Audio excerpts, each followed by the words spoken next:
پروردگارا خدا کریم هر کی را مراد و مقصود و طلب حاجاتی است خدایا از خزینه رحمتت خیر بگردان. اله پروردگارا مسافران راه را سفرشان را خدا از همه بلا و مصیبت های سفر جان و مالشان را خدا در امان نگه بدار. الها روزی است که همه ارواحان امید دعا دارند.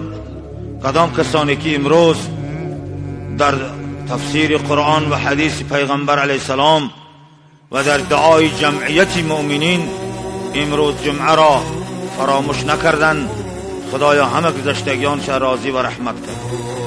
الها در قطار شما مای مسکینم خدا پدر مادر من رحمت کن، استادای پاک من خدا رحمت کن. خدا همه شما را هموطنان عزیز در وطن تنج آرام برکت و فیض مبارک خدا همه شما را عطا نماید.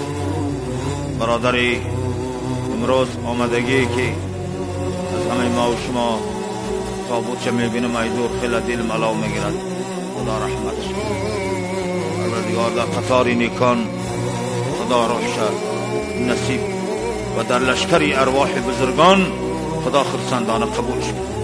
پروردگار همه ما و شما را در اول تا به اخیر به شنیدن قرآن ایمان به سلامت خدا نصیب بدار. دیار من خدا آباد بدار، جوانای رایان من خدا انصاف بدار. خدایا از شهوترانی و شهوت پرستی، از بد اخلاقی و بی ایمانی خدایا همه را نجات بدی. خدایا پای بطارت به خانه خودت خدا همه را بکش. ما قدرتی چیزی نداریم غیر از آب دیده و آه، دیگر چیزی به درگاهت نداریم. خدایا قبولش بفرما.